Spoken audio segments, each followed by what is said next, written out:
Hello' guys, আপোনালোকক স্বাগতম জনাইছোঁ মোৰ ইউটিউব চেনেলত।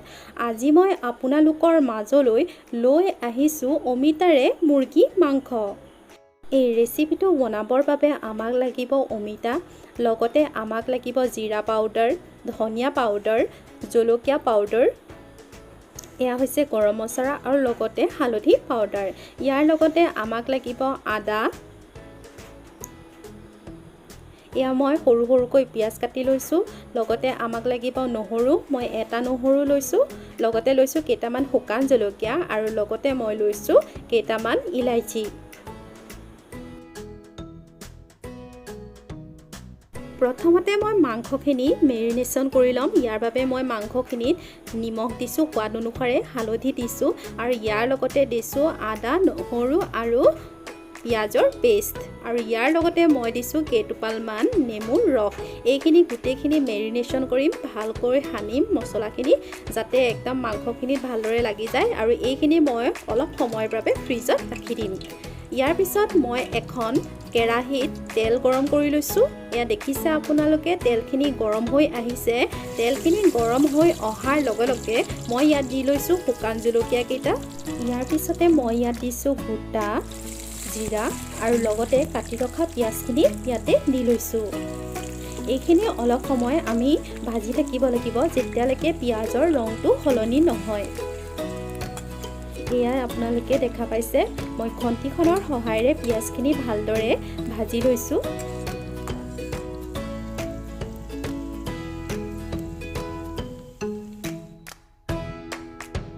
আমাৰ পিঁয়াজৰ ৰংটো সলনি হৈছে। এতিয়া মই আদা, নহৰু আৰু পিঁয়াজৰ যিটো পেষ্ট কৰি ৰাখিছিলোঁ সেইটো ইয়াত দি দিছোঁ। মই প্ৰায় 4 চামুচমান ইয়াত দিছোঁ আৰু এইখিনি এতিয়া ভালকৈ লৰাই ভাজি থাকিম। যেতিয়ালৈকে মছলাখিনি ভালদৰে ভাজি নহয় তেতিয়ালৈকে এইখিনি ভাজি থাকিব লাগিব।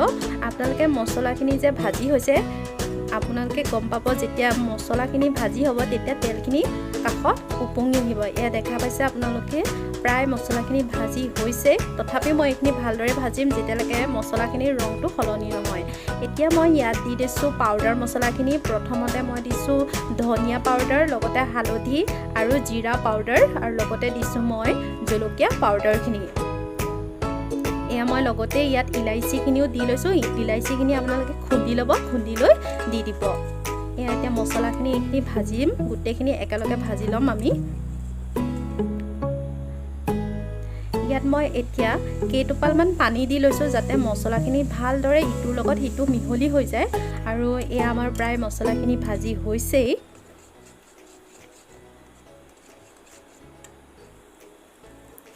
আপোনালোকে দেখিবলৈ পাইছে কাষত তেলবিলাক উপঙি আহিছে।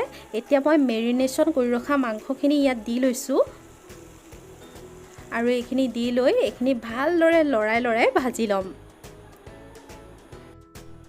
যদিহে মাংসখিনি ভালদৰে ভজা নহয় তেতিয়া তাৰ সোৱাদো ভাল নাহে। সেই গতিকে যিমান পৰা যায় ভালদৰে মাংসখিনি ভাজিব লাগে মছলাখিনিৰ সৈতে।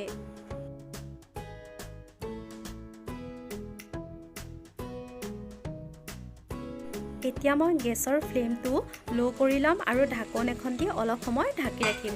এতিয়া মই আপোনালোকক ঢাকনখন আঁতৰাই দেখাইছোঁ। এতিয়া মই ইয়াত কাটি ৰখা অমিতাখিনি ইয়াত দি লৈছোঁ। দি লৈ এইখিনিও মাংসখিনিৰ লগত লৰাই ভাজি ল'ম।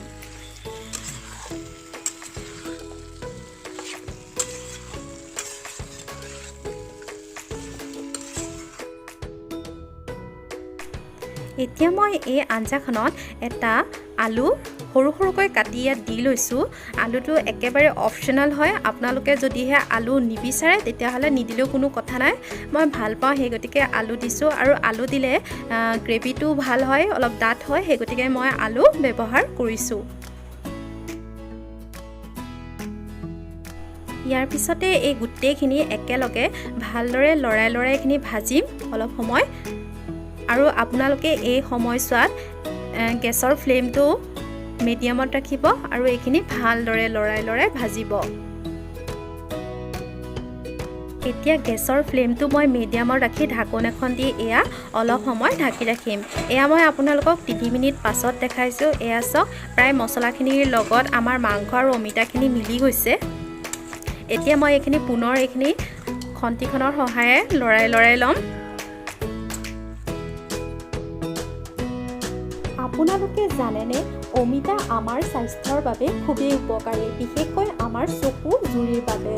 অমিতাত থকা এ ভিটামিন আৰু এণ্টি অক্সিডেণ্ট প্ৰপাৰ্টিয়ে আমাৰ চকুৰ ৰশ্মি বৃদ্ধি কৰাত সহায় কৰে।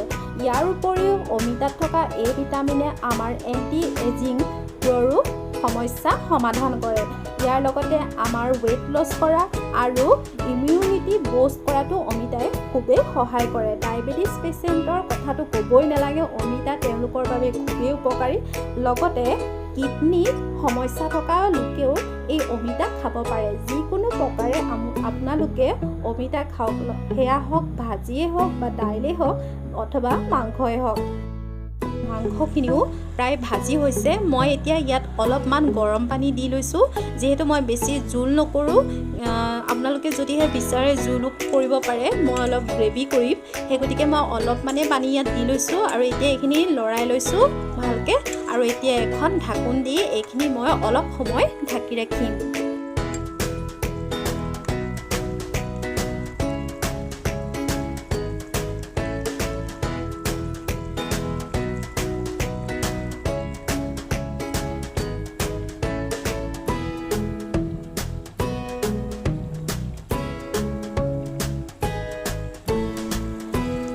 আপোনালোকে দেখা পাইছে একেবাৰে মাংসৰ চব্জিখন ৰেডিয়েই, আৰু ইয়াৰ একদম পূৰা উতল আহিছে মাংসৰ, আৰু কালাৰটো খুব ধুনীয়া আহিছে নহয়নে? যিহেতু ইয়াত অলপমান জলকীয়া পাউডাৰ ব্যৱহাৰ কৰা হৈছে, সেই গতিকে ৰংটো খুব ধুনীয়া আহিছে। যদিহে আপোনালোকে ৰংটো আৰু অলপ ধুনীয়া কৰিব বিচাৰে, তেতিয়াহ'লে তেল গৰম হৈ অহাৰ লগে লগে তাত কেইটামান আপোনালোকে চেপি দি ল'ব। তাৰপিছত চাব চব্জিখনৰ ৰং খুবেই সুন্দৰ হয়। এয়া আপোনালোকে দেখা পাইছে, মই অলপ সময় ঢাকোন দি ৰাখিছোঁ ইয়াত। আৰু এতিয়া মই ইয়াত দি লৈছোঁ কেইখিলামান নৰসিংহৰ পাত। আপোনালোকে যদিহে ধনিয়া পাত দিব বিচাৰে ধনিয়া পাতো দিব পাৰে আৰু পদিনা পাতো দিব পাৰে। মই নৰসিংহ পাত দিছোঁ, খাবলৈ ইয়াত অলপ বেলেগ এটা সোৱাদ আহে। আৰু এয়া আমাৰ প্ৰায় মাংসখিনি সিজি হৈছেই। আমাৰ এই মাংসৰ আঞ্জাখন হৈছে, মই জুই ফ্লেমটো ল' কৰি লৈ অলপ সময় এইদৰেই থাকিব দিম, প্ৰায় 1 মিনিটমান সময় এনেদৰে থাকিব দিম। এই আঞ্জাখন খুবেই হেল্ডি আৰু খাবলৈও খুবেই ভাল হয়। আপোনালোকে ট্ৰাই কৰিব। আৰু যদিহে আপোনালোকৰ এই ৰেচিপিটো চাই ভাল লাগে, তেনেহ'লে মোৰ চেনেলটো লাইক, শ্বেয়াৰ এণ্ড কমেণ্ট কৰিব। আজিলৈ আহিছোঁ, ধন্যবাদ।